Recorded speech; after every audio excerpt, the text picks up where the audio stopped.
Je suis sûr qu'il y a des personnages de série que quand tu penses à eux, tu te rappelles directement de leur voiture parce que les deux sont indissociables. Alors on avait déjà effleuré ce sujet dans une première vidéo, mais évidemment il en reste beaucoup à voir.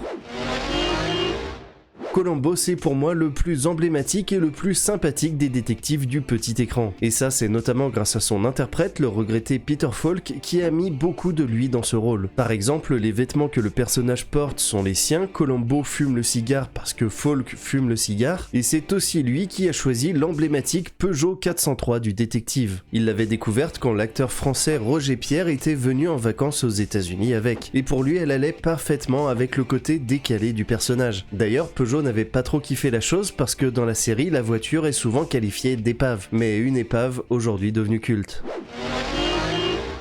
Alors là, on n'est pas du tout sur une épave, mais on reste sur la voiture d'un détective avec la Batmobile de la série Batman des années 60 avec Adam West. Et oui, que serait le Chevalier Noir sans sa Batmobile? Et le moins que l'on puisse dire, c'est que celle-ci est bien loin des machines de guerre qu'on lui connaît aujourd'hui, mais par contre, elle colle parfaitement à l'esprit cartoon et décalé de ce Batman devenu culte. Par contre, moi j'étais persuadé qu'elle avait été inventée de toutes pièces, mais en fait, pas du tout. En fait, il s'agit d'une Lincoln Futura modifiée qui est à la base un concept car qui ressemble à ça et qui était conçu par la branche Lincoln de Ford Motor Company. Alors pour Bruce Wayne, acheter un concept car, a priori, il n'y a pas de problème. Par contre, pour toi et moi, sachant qu'en 2015, la voiture était estimée à 4,5 millions d'euros, ça risque d'être un petit peu chaud.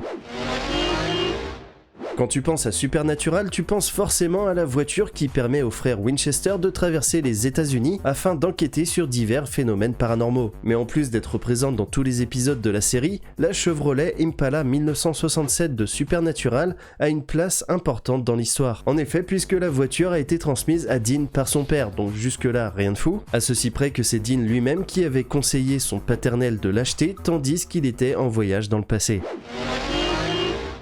Choupette, la célèbre coccinelle douée de raison qu'on a découvert pour la première fois en 1968, a aussi eu droit à une série en 1982. Mais par contre, je sais pas pourquoi, ici pas de Choupette, puisque pour la série, la version française a gardé le nom original de la voiture, qui est Herbie. Mais en tout cas, le show fait bien partie de la saga et on y retrouve même Dean Jones dans le rôle de Jim Douglas, 5 ans après la coccinelle à Monte Carlo. Dans ce show, Jim rencontre une jeune divorcée après que lui et sa coccinelle aient déjoué un hold-up, et tout s'articule autour des deux amoureux, des enfants de la femme et de l'ex-mari qui essaie de séparer le couple. Le tout avec l'humour léger et bon enfant d'un amour de coccinelle.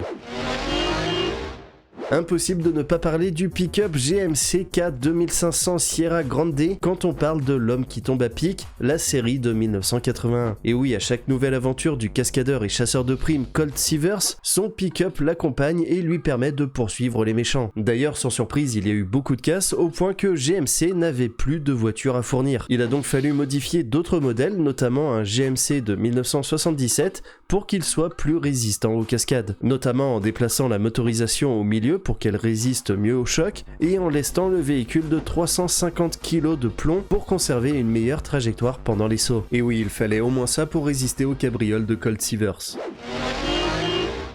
En 1983, les téléspectateurs découvraient Le Juge et le Pilote. L'histoire d'un juge à la retraite, Art Castle, qui se fait aider d'un pilote en liberté surveillée, McCormick, afin de poursuivre des criminels qui ont échappé à la justice du temps où Art Castle était en activité. Et pour poursuivre les méchants, le pilote était au volant de la célèbre Coyote X, basée pour la première saison sur une Manta montage, mais le petit souci c'est que le comédien qui jouait le juge avait du mal à rentrer et sortir de la voiture. Du coup, pour le reste de la série, elle a été remplacée par une DeLorean DMC-12. Et oui, le même modèle qui a permis au Doc et à Marty de voyager dans le temps. Alors forcément, elle a été transformée en Coyote X, donc on la reconnaît pas trop, sauf peut-être quand elle a les portes ouvertes. Enfin, dans tous les cas, il faut reconnaître que grâce à cette série, eh bien la DeLorean DMC-12 est une voiture mythique, du grand et du petit écran.